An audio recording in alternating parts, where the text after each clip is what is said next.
নমস্কাৰ ছাত্ৰ ছাত্ৰীসকল, মোৰ এটা নতুন পাঠদানলৈ তোমালোক সকলোকে স্বাগতম জনাইছোঁ। আশা কৰোঁ তোমালোক সকলোৱে কুশলে আছা আৰু ঘৰতে আছা। ইয়াৰ আগৰ ক্লাছত আমি পঢ়িছিলোঁ অন্ধবিশ্বাস আৰু কুসংস্কাৰ পাঠৰ লেখক জয়ন্ত মাধৱ বৰাদেৱৰ বিষয়ে। ঘৰত নিশ্চয় তোমালোকে জয়ন্ত মাধৱ বৰাদেৱৰ বিষয়ে পঢ়ি চাইছা। এতিয়া আমি আমাৰ মূল পাঠলৈ আগবাঢ়োঁ। তোমালোকৰ পাঠটোৰ আৰম্ভণিতে এজন মহান ব্যক্তিয়ে কোৱা এষাৰ কথা লিখা আছে যে ডক্টৰ সৰ্বপল্লী ৰাধাকৃষ্ণনে কৈছিল যে অন্ধবিশ্বাস আৰু কুসংস্কাৰ পৃথিৱীৰ আটাইতকৈ গধুৰ বোজা। অৰ্থাৎ অন্ধবিশ্বাস আৰু কুসংস্কাৰে পৃথিৱীখনক কি কৰি পেলাই, কোঙা কৰি পেলায়। আমি এতিয়া একবিংশ শতিকাৰ মানুহ, হয়নে? আমি এই একবিংশ শতিকাটো কিন্তু অন্ধবিশ্বাস আৰু কুসংস্কাৰৰ পৰা মুক্ত হ'ব পৰা নাই। আৰু অসমৰ বাবে ই হৈছে এটা জ্বলন্ত সমস্যা।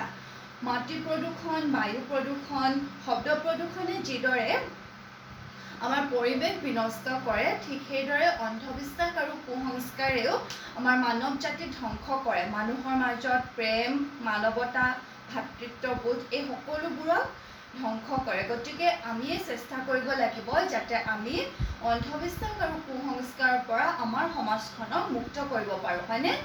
এতিয়া তোমালোকৰ পাঠত আছে অন্ধবিশ্বাস, কুসংস্কাৰ আৰু উৰা বাতৰি কোনবোৰ? অৰ্থাৎ কাক অন্ধবিশ্বাস, কুসংস্কাৰ আৰু উৰা বাতৰি বুলি কোৱা হয়? অন্ধবিশ্বাস, প্ৰথমতে আমি অন্ধবিশ্বাসৰ বিষয়ে পঢ়ি লওঁ, হয়নে? অন্ধবিশ্বাস হৈছে যিবোৰ বিশ্বাস বা ধাৰণা যুক্তিৰ ওপৰত প্ৰতিষ্ঠিত নহয়। বিজ্ঞানে যিবোৰ বিশ্বাসক, ধাৰণাক, ঘটনাক অসত্য আৰু অমূলক বুলি প্ৰতিপন্ন কৰে সেইবোৰে হৈছে অন্ধবিশ্বাস।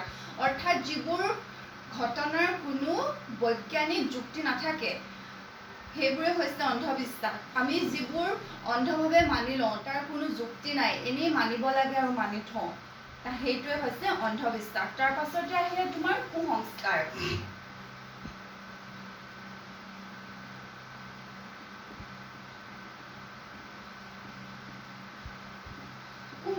কুসংস্কাৰ মানে হৈছে যিবোৰ নীতি নিয়ম, ব্যৱস্থা, পৰম্পৰা এখন সমাজৰ পৰিপন্থী, সমাজৰ অগ্ৰগতিত গতিৰোধক হৈ থিয় দিয়ে, সেইবোৰে হৈছে কুসংস্কাৰ। অৰ্থাৎ যিবোৰ সংস্কাৰে একোখন সমাজক আগবাঢ়ি যোৱাত বাধাৰ সৃষ্টি কৰে সেইবোৰে হৈছে কুসংস্কাৰ। সংস্কাৰ হৈছে জীৱন পদ্ধতি। অৰ্থাৎ সংস্কাৰ সদায় পৰিৱৰ্তন হৈ থাকিব লাগে। সংস্কাৰ কেতিয়াও স্থিৰ হৈ থাকিব নালাগে।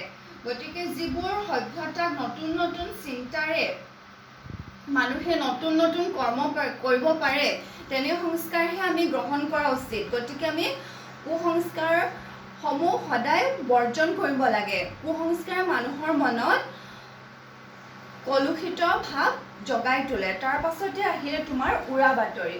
অন্ধবিশ্বাস হ'ল, কুসংস্কাৰ হ'ল উৰা বাতৰি।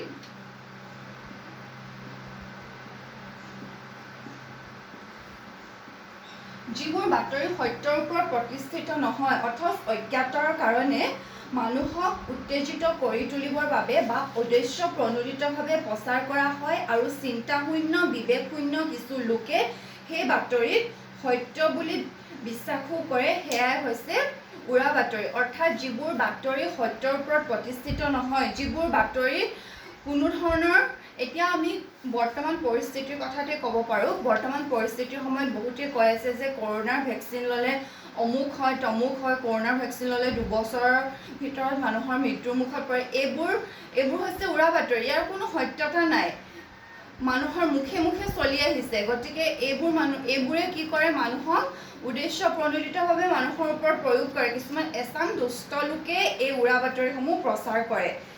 আৰু এতিয়া আমি অন্ধবিশ্বাসৰ কিছুমান উদাহৰণৰ কথা তোমালোকক মই ক'বলৈ ওলাইছোঁ। ইয়াণ্ডাবু সন্ধিৰ পিছত যেতিয়া ব্ৰিটিছৰ অধীনলৈ অসম আহিছিল, অসমত যেতিয়া ব্ৰিটিছসকলে প্ৰৱেশ কৰিছিল তেতিয়া তেওঁলোকে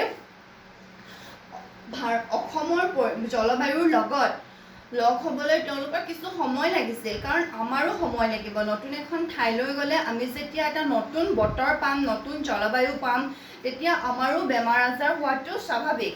গতিকে তেওঁলোকৰো সেই সময়ত হয়তো কিছুমানৰ জ্বৰ কাহ হৈছিল, তেনেধৰণৰ বেমাৰ আজাৰ হৈছিল।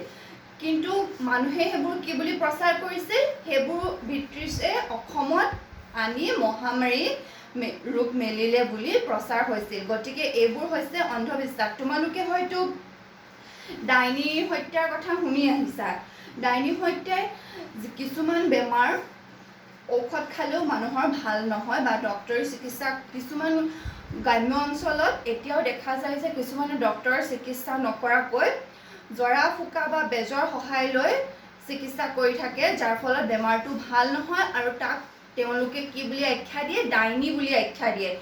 ডাইনী হত্যাৰ কথা আজিকালি বাতৰি কাগজ, তোমাৰ টিভি এইবিলাকত তেনেই সহজতে এইবিলাক পোৱা যায় যে আমুক ঠাইত ডাইনী হত্যা কৰি আমুকজন লোকক হত্যা কৰা হৈছে এইবোৰ। গতিকে এইবোৰ কৰাটো জানো আমাৰ বাবে উচিত হৈছে? কেতিয়াও উচিত হোৱা নাই। গতিকে কোনো এটা বেমাৰ হ'লে প্ৰথমতে কি কৰিব লাগে? আমি চিকিৎসকৰ পৰামৰ্শ ল'ব লাগে। বেজ বা তেনেকুৱা ধৰণৰ কবিৰাজৰ সহায় লোৱাতকৈ চিকিৎসকেহে আমাক ঔষধ দি ভাল কৰিব পাৰে। ইয়াৰ উপৰিও আমি সাধাৰণতে দেখোঁ যে ডাঙৰ গছৰ তলত থাকিব নাপায়, ডাঙৰ গছৰ তলত বুঢ়া ডাঙৰীয়া ভূত থাকে বুলি কয়, হয়নে? কিয় ডাঙৰ গছৰ তলত থাকিব নাপায়? তাত কোনো বুঢ়া ডাঙৰীয়া বা ভূত নাথাকে। ডাঙৰ গছৰ তলত এইকাৰণে থাকিব নাপায় বুলি কয় যে কেতিয়াবা যদি জোৰকৈ বতাহ বৰষুণ দিয়ে, গছজোপা উঘালি নপৰিব, মানুহৰ গাত নপৰিব, সেইকাৰণেহে কয় যে ডাঙৰ গছৰ তলত থাকিব নাপায়। কিন্তু আমাৰ মানুহে কি কয়? ডাঙৰ গছৰ তলত থাকিলে ভূত লম্ভে, বুঢ়া ডাঙৰীয়া লম্ভে, আৰু তোমালোকে আই লম্ভা, শিৱ লম্ভা এইবিলাকতো আমাৰ সমাজত একেবাৰে সহজলভ্যভাৱে আজিকালি আমি শুনি থাকিবলৈ পাওঁ। ইমান বৈজ্ঞানিক যুগতো আমি এইবিলাক বিশ্বাস কৰোঁ, হয়নে? আমি একবিংশ শতিকাৰ মানুহ। আৰু সোপা ধৰা বুলি তোমালোকক সৰুতে ভয় খুৱাইছিল নাই? যে মনে মনে বহি থকা সোপা ধৰা আহিব। সোপা ধৰা মানে কি? কিছুমান ঠাইত লৰা ধৰা বুলি, সেই সোপা ধৰা কিছুমান ঠাইত লৰা ধৰা বুলি ওলায়। কিছুমান অচিনাকি ঠাইৰ পৰা যেতিয়া মানুহবোৰ বেলেগ এখন ঠাইলৈ আহে, সেই অচিনাকি ঠাই মানুহে তেওঁক কি বুলি আখ্যা দিয়ে?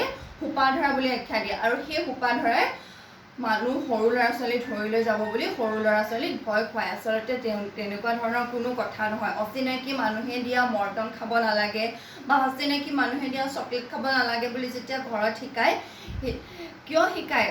তেওঁলোকে হয়তো তেওঁলোকৰ গাত হয়তো কিবা বেমাৰ লাগি থাকিব পাৰে। এতিয়া আমি ঘনে চেনিটাইজাৰ হাতত মাৰি থাকোঁ, হয়নে? গতিকে তেওঁলোকৰ হাতত হয়তো কিবা বীজাণু লাগি থাকিব পাৰে।